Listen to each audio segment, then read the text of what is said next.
everyone, to another episode of What Remains, a fan podcast where we dive into the collection of the Fredericksburg Area Museum. I'm Kylie. And I'm Clarissa. We'll explore the history and impact of the objects that were left behind and learn about our amazing artifacts and how they tie into our local history. So let's find out what remains. Okay, let's jump in. What do you have this time, Kylie? Okay, so today I have not one, but two objects to discuss. The first is it's a simple brown leather account book, and the second is a painting of an older gentleman. Now, on the surface, some of you might be wondering where I'm going with this, but just stick with me. I promise this is interesting. So let's start with this account book. Now, Clarissa knows this, but I love a ledger, especially 18th and 19th century ones. They're typically encased in these beautiful leather bindings with these pretty like gold accents. And they, of course, can provide a great glimpse into the financial moments of history, but they are just so cool. So if you do find a ledger in your attic, do not throw it out. It might be super insightful. So this particular book is from Catharine Furnace. It has a leather cover with accounts of Catharine Furnace with Jonathan S. Wellford inked on the front. It's actually on display at the Virginia Museum of History and Culture until 2026. I highly recommend everyone go give it a visit. If you're there, also say hi to our tobacco weight and our cellophane roll. I actually did that last week. Yes, I love it. Isn't it such a good exhibit? It's really cool. Definitely check it out. They look really great there.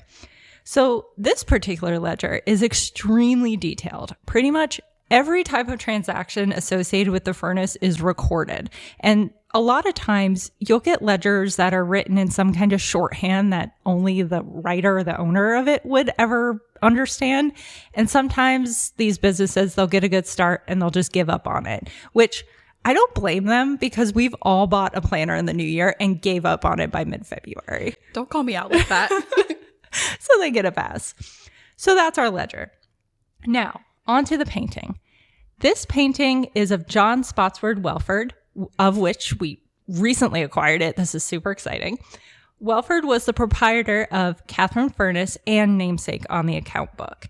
So, Clarissa, you've seen this, but I'm going to attempt to describe this portrait because we all know podcasts are the perfect visual medium.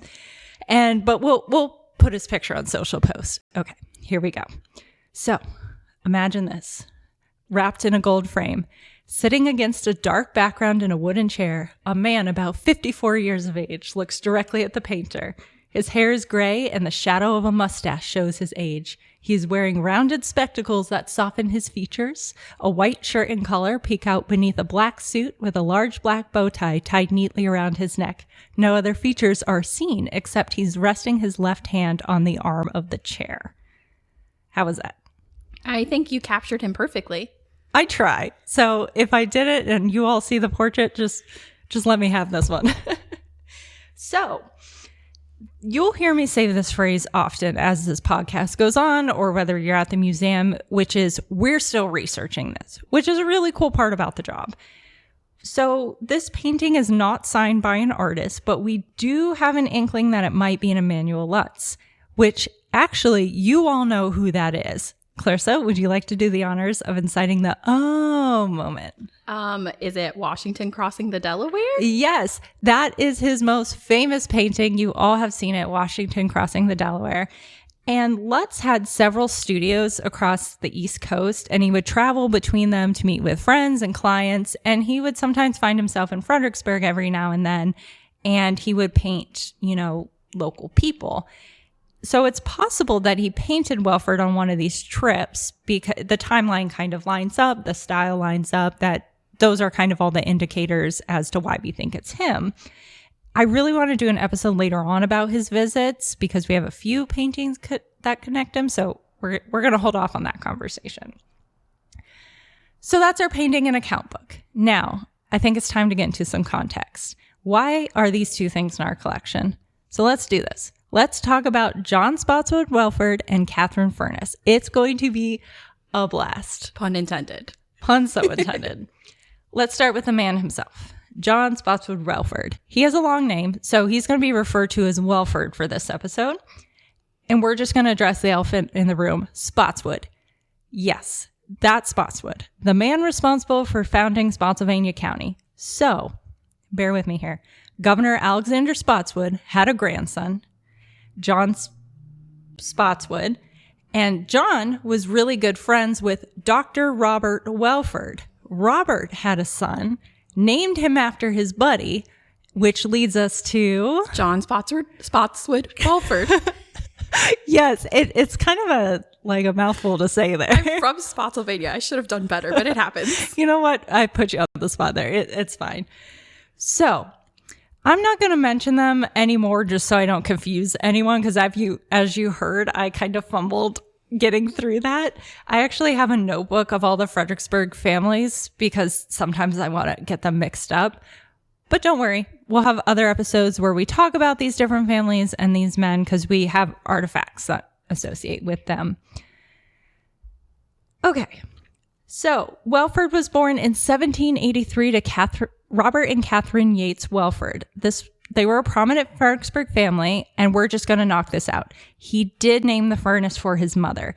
In the mid-1800s, it was pretty common to name these furnaces after prominent women in the owners' lives. It's kind of like boats and other things that tend to have like female names or be referred to as she. Yes, exactly. So the same thing applies here.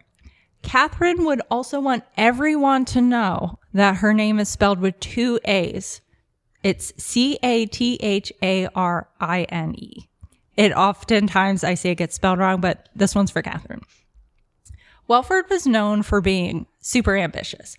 He was always looking for an investment, and it shouldn't surprise anyone that he was an investor in a little company called the Rappahannock Company. Would you look at that? A throwback to episode 1 already. Things are all connected. Who would have thought?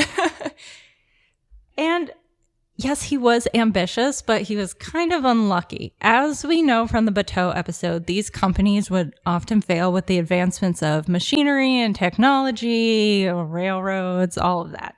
So after a number of these situations, Wellford decided to take his financial future in his own hands.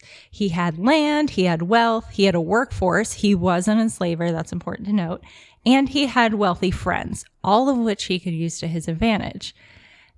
The iron industry around that time was gaining steam, and he thought it only made sense to bring it to this area. There was nothing like it around here. It was an expensive material, so he naturally saw dollar signs, and he started a company that would produce iron. Okay, I'm going to make an attempt to explain this without confusing anybody. So here we go. Catharine Furnace is not the name of the company. It's just the name of the structure. The actual blast furnace that was the heart of the whole operation. The company that Wellford started in 1836 was called the Fredericksburg Iron and Steel Company. I didn't realize that. We always talk about Catharine Furnace, but we don't often refer to it as the company name anymore. Right. And I've always known it as Catharine Furnace. So to actually see that written out, it's really eye-opening to how that kind of transforms over time. And Catharine Furnace is actually the only structure of the company that still stands. Well, the ruins of it at least, which are made of stone, which help. She sits about 20 feet high, and it's kind of shaped like a cone. So imagine a giant round chimney that starts big at the base and gets smaller as it gets taller, and it has this big opening at the top. And the structure is actually on land owned by the National Park Service today. So as we just mentioned, we're going to refer to this as Catharine Furnace. You're going to see it referred to that way in anything you read. And that's what I do because it sounds cool. And honestly, it's a lot easier to say, which as you can hear, it's, yep. Okay, back to our main investor man. So Wellford didn't go at this venture alone. Yes, he was the sole proprietor, but as the businessman he was, he knew it wasn't wise to invest all of his own money. He created it as a joint stock company with 4 of his colleagues. They would split the ownership into fifths. He would go on later to purchase more stock in the company and eventually own 60% of it. If I lost you there, I'm so sorry. I had to do those numbers, but all you have to remember is that the company was divided up between a bunch of people and eventually he owned the majority. This is important to keep in mind. Just for the record, these main investors were himself, a man named John Heth, Edward Carmichael, William Crump, and Francis Dean. Okay, I'll bring those names back up. By 1837, 1838-ish, the construction's complete and the furnace is up and running. And for those who really know their 19th century history, you're probably shaking your head a bit. Clarissa, I think you know why. Well, 1837 is the same year as a panic here in the United States. So a panic is like a depression.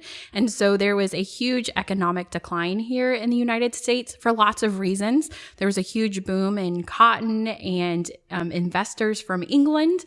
But when they called on their loans and at the same time the president decides to not renew the charter for the National Bank, things just tend not to go well and the bubble burst. And so it was known as a hard time here in the United States. Yeah, so things were not great at that moment, but Wellford probably wasn't too worried for a few reasons. First, the land where the furnace sat was good land, which means he had the resources he needed to keep this thing up and running. Check that off the list. Second, he had access to enslaved labor, which meant that he was able to reroute the cost of labor elsewhere. At one point, there were at least 86 enslaved men working on the property, with 19 of them assigned to mining duties, which is a very large workforce. And third, he had friends in the right places. So despite the economy being undesirable, the company had two major clients. The Fredericksburg Union Manufacturing Company, where Edward Carmichael and William Crump sat on the board, and Tredegar Iron Works, where Francis Dean was president. Wait, is that the Tredegar in Richmond? It sure is, which I think we can both say we highly recommend a visit. It's really, really cool. So, yes, they were also stakeholders in the company. Now, Tredegar was their largest company, which makes sense, especially if you go down and see the place and see the history. It's really, really cool. Eventually, Tredegar was replaced by the Navy and then the Army. So when the military was buying, they were buying shells and shots to be shipped off. Oh, that's a tongue twister. Shells. I'm not going to try it again. The contract granted by the Navy really carried the company with a whopping order of over 70,000 rounds of 32-pound solid shot, which we all know as cannonballs. And these were to be delivered to Gosport Naval Yard in Norfolk, and all was great until 1846, when Wellford passed away. And it turns out that having a company primarily built on social relations might take a hit if the center of the network passes away. Especially because the panic is still happening through the mid-40s, so not a great time to have a big change. Right. And we're going to see that kind of take place here. Technically, the story ends here. But Catherine said, no, sir, we're not done yet. So what I'm going to do is I'm going to speed run the rest of the history of the furnace. Are you ready? Let's go. Okay. After the death of Wellford, the large stake in the company went to his son, William. William said, no, thank you. I'm good, not super interested. And he tried to give it up and sell it. That's when everything really fell apart. The furnace essentially ceased to exist after that. About 15 years later, some others who were once in that kind of circle who ran around with Wellford took advantage of the changing political climate. Well, okay. That's saying it lightly. A war was happening and they saw an opportunity. They fired her back up and started producing iron for the Confederate Army. While all this is happening, Stonewall Jackson's famous flanking movement originated in the area, and it was defensively held by the Confederates. So we have all that going on. Then, during the Overland Campaign, the furnace was taken and destroyed by Union forces, ending the operation of the furnace. So after the war, the demand for iron went down. You know, we're not needing to produce all these weapons and projectiles. And the company owners, they really tried to get it back up and going. They said, hey, the war broke our furnace. Can you fix it? Everyone said no. And they were told, you're just better off selling the land. And thus ends the tale of Catharine Furnace. Okay, how was that speed run? I think it was pretty good. I mean, often I think about the furnace and its role in industry, but it was really cool to see that early history and tie it to the Civil War as well. Yeah, because it shows you how resourceful these troops on both sides had to be. And just to see a furnace that is essentially defunct, get it back up and running only for it to be destroyed again. That's a pretty interesting tale there. And if you're interested in learning more about the Civil War side, there's some really great resources by the National Park Service, and you can always visit our friends at the Fredericksburg and Spotsylvania National Military Park and ask them some questions. But all in all, these objects are, like you said, a great representation of the industrialism that's so important to Fredericksburg. We think of the Civil War a lot, but Fredericksburg is built on industry. You see the bateau, you see ironworks, you see the railroad happening. It is so cool. And I'm so excited to talk about it more. And one of my favorite things is we get to build out these stories through multiple objects. So you have the painting, but then you have the ledger to go with it. And all of a sudden this takes on a new dimension. Plus is a ledger, and we love ledgers. Well, and it left me with more questions. Now I need to know more about Catharine. Right, exactly. And if there's anything you all take away from this episode, it's that Catharine spells her name with 2 A's. We cannot forget that. So that, again, ends our tale of Catharine Furnace. Thank you, everyone, for listening, and we'll catch you next time to find out what remains. Some of the resources I consulted this episode were publications from the National Park Service and the Virginia Department of Historic Resources. These gifts were courtesy of Tom and Tricia Smelter and the Historic Fredericksburg Foundation. Thank you to all who support us and help make history happen.